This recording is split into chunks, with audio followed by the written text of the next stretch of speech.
जय श्री राम। नमस्कार, स्वागत है सभी मित्रों का। मित्रों, हमारे जीवन में हम सभी को संतुष्ट करने में निश्चित ही असफल रह जाते हैं। कभी-कभी हम अपने जीवन में ऐसी दिशा में आगे बढ़ना चाहिए कि जब शठों के साथ एवं मूर्खों के साथ आप यदि बहुत ज़्यादा सरल होते हैं या आप अपना प्रयत्न उनके लिए उनको सकारात्मक करने में करते रहते हैं, तो आपकी ऊर्जा क्षीण होगी। इसीलिए निरंतर अपने कार्य पे गतिवान रहें, कार्य करते रहें एवं जो व्यक्ति आपसे संतुष्ट नहीं हो रहे हैं, अनर्थक बहुत ज़्यादा प्रयास करके अपनी ऊर्जा व्यर्थ करने की आवश्यकता नहीं है। आइए अपने मूल विषय पे चलते हैं। अक्टूबर माह किस प्रकार फलीभूत होने वाला है, इसका हम अध्ययन करेंगे। कन्या राशि वाले जातकों के लिए क्या ये महीना रहने वाला है, क्या ग्रहों के गोचर रहेंगे, इसका हम अध्ययन अवलोकन करेंगे। मित्रों, इस माह 3 मुख्य परिवर्तन ग्रहों के होने हैं। शुक्र का परिवर्तन वृश्चिक राशि में होगा 13 अक्टूबर को। उसके बाद ग्रहों के राजा सूर्य का परिवर्तन 17 अक्टूबर को होने वाला है। ये तुला राशि में सूर्य का परिवर्तन होगा। तीसरा, मंगल का परिवर्तन, सेनापति ग्रह, इनका परिवर्तन कर्क राशि में होने वाला है 20 अक्टूबर को। ये तीनों ही परिवर्तन किस प्रकार फलीभूत रहेंगे, इसकी भी हम सूक्ष्म अवलोकन करेंगे। और क्या रहने वाला है, देखिए, वर्तमान में बुध कन्या राशि में ही है।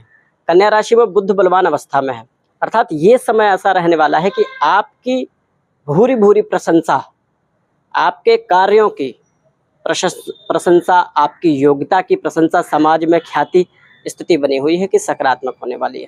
स्वास्थ्य ठीक रहेगा, अच्छा स्वास्थ्य रहेगा। ध्यान रखने की आवश्यकता है, सजग रहने की आवश्यकता है। थोड़ी बहुत एक चीज हो सकती है, मति भ्रम हो सकता है, इसका ध्यान रखें, क्योंकि बुध पीड़ित है केतु से। तो मति जहां ऐसी स्थिति हो कि आप भ्रमित हो जावे, निर्णय ना ले पावे, तो वहां थोड़ा सा धैर्य रखें और थोड़ा समय दें अपने आप को। कोई भी कार्य पूरा निर्णय लेके करें। नया व्यापार आरंभ करना चाहते हैं यदि, इस माह कल्याणकारी स्थिति है, श्रेष्ठकर स्थिति रहने वाली है। इस माह जो परिवर्तन शुक्र का हो रहा है, शुक्र क्या है, आपके लाभ भाव के स्वामी, धन भाव के स्वामी है। धन भाव के स्वामी का पराक्रम भाव में आना श्रेष्ठ कार्य माना गया है। मंगल के घर में शुक्र आएंगे, अर्थात संचित धन, संचित संपत्ति बनाने में आपकी ऊर्जा पूरी तरह लगेगी। अर्थात नई भूमि, नए वाहन, स्वर्ण खरीदना, मतलब अच्छी चीजें खरीदने का योग है। कर्म क्षेत्र में भी सकारात्मक विकास देख रहा हूं, अर्थात आपके कार्य कुशलता की प्रशंसा होगी। सामाजिक रूप से भी प्रतिष्ठा होगी। मामा के पक्ष से अच्छा सहयोग मिलने की संभावनाएं हैं। मित्रों से अच्छा सहयोग मिलने की संभावनाएं हैं। विशेष रूप से यहाँ ध्यान ये देना है कि आपको षष्ठम भाव में शनि है, तो ये ऐसी स्थिति उत्पन्न कर सकते हैं कि शत्रु हावी होने का प्रयास करें इस समय। तो देखिए, ये समय ऐसा है कि आपकी प्रगति का समय है। शत्रु पर बहुत ज़्यादा यदि आप ऊर्जा खर्च करेंगे तो आपका नुकसान होगा। शत्रु ऐसा होंगे कि देखिए, जब हमारी अच्छी चीज़ें होती हैं, हमारी प्रशंसा होती है, तो हमसे ईर्ष्या करने वाले लोग स्वतः ही उत्पन्न हो जाते हैं। मैंने बताया ना, आप सबको संतुष्ट नहीं कर सकते। आप कितना ही अच्छा काम करें, तो कुछ व्यक्ति ऐसे होते हैं जीवन में जो ईर्ष्यालु होते हैं।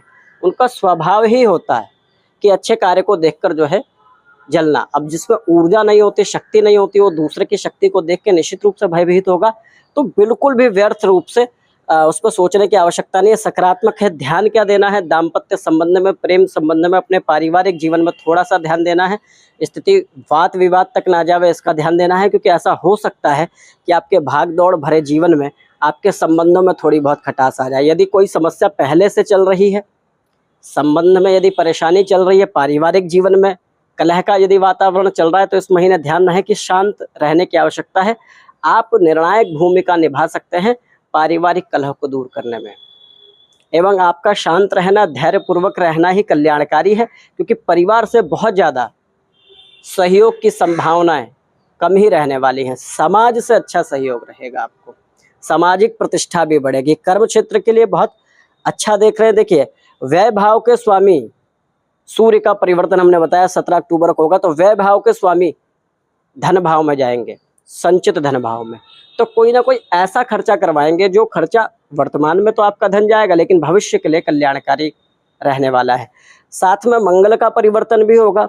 मंगल अष्टम भाव के स्वामी हैं, अर्थात आकस्मिक धन, गुप्त भाव, और ये लाभ भाव में जाएंगे। नीच के होंगे भले ही, परंतु लाभ भाव में, लाभ क्षेत्र में किसी ग्रह का आना उसके बल में वृद्धि कहीं ना कहीं अच्छा करता है। वृद्धि का भाव माना गया है एकादश भाव। तो आकस्मिक धन प्राप्त हो सकता है, कहीं आपने पहले से इन्वेस्ट कर रखा हो, वहाँ से एकदम से आपको रिवॉर्ड मिल जाए, आकस्मिक धन मिल जाए, लॉटरी लग जाए।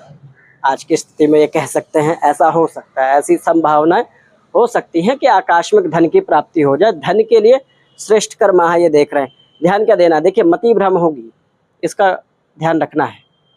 जब हमारी स्थितियां, देखिए ऐसा नहीं है कि आप परेशानी में हो तभी मति भ्रमित हो, कभी कभी सही स्थिति में भी आपका जो है निर्णय लेने की क्षमता प्रभावित हो जाती है। तो वो प्रभावित होती है तो अपने किसी मित्र से, अपने किसी वरिष्ठ लोगों से, अपने स्नेही जन से आप परामर्श लेके ही कोई कार्य करें, क्योंकि हो सकता है कि निर्णय को जो है जल्दीबाजी में आप लेने का प्रयास करें। इसका ध्यान देना है कि इस महीने निर्णय सोच समझ के लेने हैं, जल्दीबाजी से कोई निर्णय नहीं लेना, क्योंकि देखिए वर्तमान की स्थिति में दूरगामी नकारात्मक प्रभाव ना पड़े, इसलिए आज का निर्णय हमें कल के जीवन को प्रभावित करता है। इसलिए निर्णय लेने की क्षमता निश्चित रूप से प्रभावित हो सकती है। इस पर थोड़ा ध्यान देने की आवश्यकता है। मित्रों से अच्छा सहयोग है।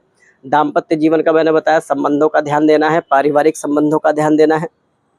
मंगल का परिवर्तन जब आपके लाभ भाव में होगा 20 अक्टूबर को, इस अक्टूबर माह के भाई उत्तरार्ध में, तो वहां से आकस्मिक धन की प्राप्ति के योग बनेंगे। धन आकस्मिक आवे, संचित धन में खर्चा भी होगा। ये भी है कि कोई संचित संपत्ति आप ले लें, भूमि ले लें, भवन ले लें, वाहन ले लें, ऐसे योग बन रहे हैं, लेकिन आकस्मिक धन के योग है। ध्यान का देना, एक उपाय बताता हूँ सरल सा, क्या करना चाहिए। 5 गोमती चक्र लीजिए। 5 गोमती चक्र को हरे कपड़े में रखकर बुधवार के दिन गणपति मंदिर में चढ़ावें, इससे कल्याण होगा। आप इसको जला प्रवाहित भी कर सकते हैं, जल में प्रवाहित भी कर सकते हैं। जलाशय हो कोई आसपास, वहाँ प्रवाहित कर दें, इससे भी लाभ मिलेगा। क्या करना चाहिए, भगवती की शरण में रहें, मातेश्वरी की पूजा करते रहें, कल्याण होगा। अपना संयम रखें। निर्णय लेने की क्षमता प्रभावित यदि होती है तो बहुत सोच समझ के किसी मित्र से सलाह मशवरा करके कोई निर्णय आप ले सकते हैं। हालांकि कल्याणकारी है, सकारात्मक है, आर्थिक रूप से, सामाजिक रूप से सकारात्मक है। ध्यान रखना है पारिवारिक जीवन में एवं दाम्पत्य संबंधों में। यहाँ यदि कोई समस्या आती है तो बड़ी सरलता से उसको निपटाने का प्रयास करें। ये सूक्ष्म चर्चा है दर्शकों। कोई आपका प्रश्न हो, कोई सुझाव कमेंट के माध्यम से हमें दें।